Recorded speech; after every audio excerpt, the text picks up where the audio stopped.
The WWE is known primarily for its storylines, glitz and glamour, the smoke, the mirrors effects, the wrestling, and of course, the times it felt that Big Vince and the WWE Massive simply couldn't care less about what the fans wanted.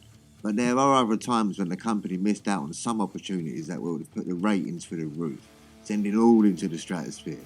The messed up and rushed up invasion angle, Daniel Bryan not winning the Rumble and Kurt Angle having a crap retirement match. So let's take a dive into the pool of ignorant bliss as we take a look at 10 of WWE's missed opportunities. Yes, mate. Number 1. The Undertaker vs John Cena.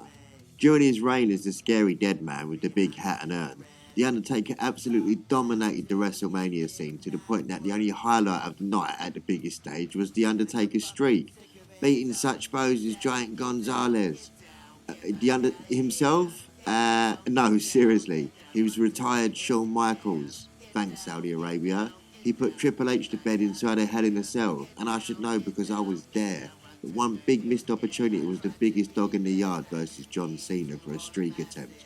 The fight eventually did happen though at WrestleMania 34 as John Cena was calling out The Undertaker the weeks prior, even buying a ticket to sit at ringside at the event, eventually leading to The Undertaker appearing on the night and basically squashing John Cena within minutes. It was crazy. He was wasting any build-up and completely throwing the opportunity out the window. Number 2. Sting. Keeping with the theme of adult men dressing like goths, the idea of a Sting match in the company rattled around the minds and dreams of any wrestling fan alike, even during the Monday Night Wars. Especially during the Monday Night Wars. Was it The Undertaker versus Sting? Was it John Cena versus Sting? Not exactly, because once Sting eventually came to the company, in 2014 to be exact, it was just another authority storyline. Boring. The WWE just wasted Sting at every opportunity they had, using him as being the last nail in the coffin for WWE's war with WCW, even though it had been 20 years since the company closed its doors. Picking up just the one win, Sting was subject to bad booking when he should have won.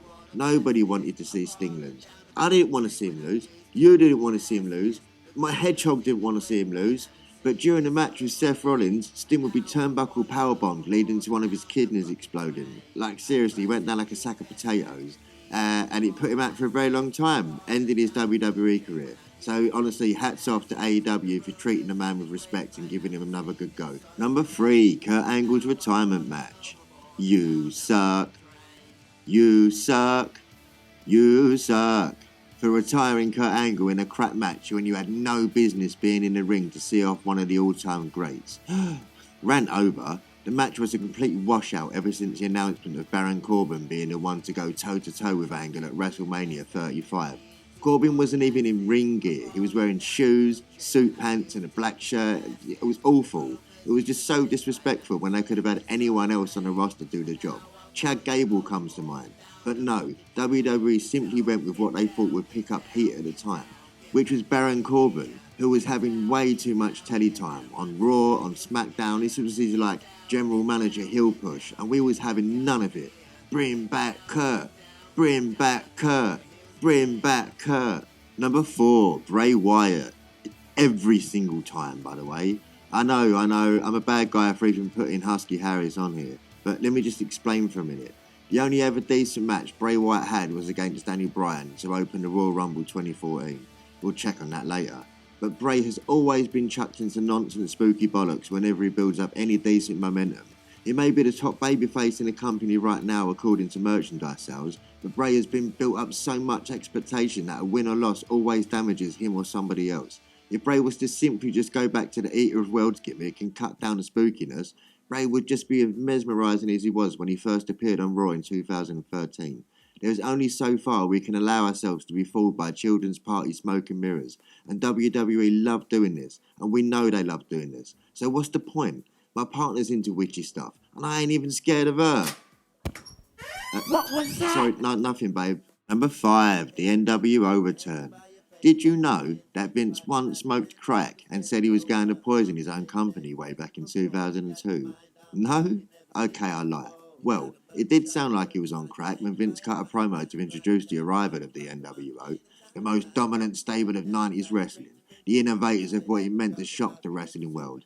Looked like a load of chumps, especially when they were fed to the likes of The Rock and Stone Cold Steve Austin. On their first night at No Way Out 2002, they met The Rock backstage after his match with the American Badass. He then proceeded to cut all of them down one by one in a promo that instantly flushed their reputation down the toilet, burying them on the same night, on the spot. From there, it was all downhill, as even Stone Cold Steve Austin threw away the pack of beers the NWO gifted him. The perfect message of what was to unfortunately become of the NWO in their run in the WWE under Vince McMahon.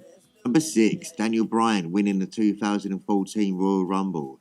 I remember this period like it was yesterday. Everybody hated Roman Reigns, but yet WWE insisted he'd be shoved down our neck every 10 minutes on television.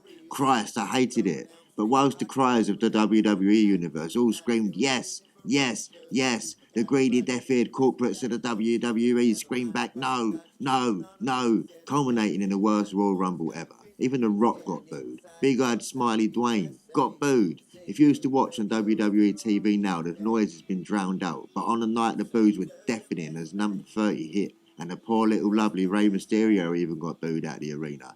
This was simply not the night to test the waters and push somebody the audience didn't want to push. The hostile takeover of the crowd that night made WWE listen in the end, which gave us Daniel Bryan getting his main event at WrestleMania by running through all of Evolution and beating Cena in the main event. Now that right there is how things should be done. Number 7, Vince McMahon's Secret Son storyline. I say that with such discontent. But during the Ruthless Aggression era, a storyline was going on, which was basically the idea that Mr. Kennedy was going to be Vince McMahon's secret son. I know. But due to controversies backstage and bad politics, Mr. Kennedy was let go from the company, leaving the storyline to unfold as it did, with Hornswoggle being the son. A joke, basically. But what if they utilised this chance to give another up-and-coming talent a chance to take the spotlight instead of wasting months and months of storyline build-up? The result could have been bad. The result could have been a genius idea, but anything, and I mean absolutely anything, would have been better than what was revealed on an episode of Raw in 2007. Like, oh man, it just had to be Hornswoggle, didn't it? The butt of every single joke in WWE back then. Poor bastard. Number 8, ECW December to Dismember. And Paul Heyman actually got fired for this pay-per-view, even though he said to Vince he should not proceed with the current lineup. He still got fired. Sabu was injured off screen backstage and replaced with Hardcore Holly. For a start, what the hell? They even sent out some zombie character to please the Sci-Fi Channel. Why are we paying for this? Even Tommy Dreamer lost to Daivari. Who even is that? Oh yeah, the main event was just as dreadful, as RVD was the only original ECW member in there. CM Punk was a good fit, but nonetheless, Sabu went in there. But to have Hardcore Holly, The Big Show and Bobby Lashley and Test was a piss take. Bobby Lashley won the whole thing and became ECW champion. You know, that WWE guy. The event ended with the crowd chanting for their refunds back, as we all did. We want refunds. Number 9, CM Punk beating The Rock at Royal Rumble 2013. CM Punk, when working for the WWE, had one of the longest title reigns in the modern era. But due to backstage politics for CM Punk and creative, this particular time was not his favourite in the company. Being made to drop the title to The Rock, who was a part-timer, was the last straw for Punk, who left the company not long after. The WWE missed big here, as The Rock still held a huge amount of sway in the WWE. So if CM Punk was to have beat him clean on the night, it would have elevated CM Punk to the point where Roman Reigns has been elevated to now, into God mode. Who knows what would have happened if Punk didn't feel appreciated and signed a longer contract. CM Punk versus Goldberg, even though he said never wrestling, but CM Punk versus Sting, but under the WWE banner. Unfortunately, we will never find out. Here we are, kiddies. It's last but not least, number 10. It's the invasion angle. So, here we go. I clap my hands and rub my hand as the biggest cock-up in wrestling history happened, and it was the worst one since the gobbledygook, I'll tell you that one. It's the invasion storyline, and after Vince brought out the competition in 2001, the fans were licking their lips at the possible dream matches that would come with it, and all the talent as well. But if WWE would have just waited for the top WCW talent and their non-performance contracts to renew with Time Warner, we would have got the invasion angle we wanted, instead of Vince versus Shane again. Oh God, annoying. But after the invasion angle flopped, which also see a heel Steve Austin swap sides more than a spinning coin, what was going on with the guy back then? Every wrestler that came from WCW was treated like a joke and given a dreadful storyline, like DDP being a stalker, or Booker T getting pinned after one pedigree. which, by the way, took Triple H about an hour to cover the guy. All of this combined was the biggest missed opportunity the WWE could have let slide, losing absolutely millions in the process. There was even a plan to get WCW its own brand in WWE, but that never happened. But hey-ho, you live, you learn, you regret, and we get to do videos like this. So, yes, thanks for listening, my one person out there. You know who you are. And listen, be good to each other, be good to yourself. Yes, mate.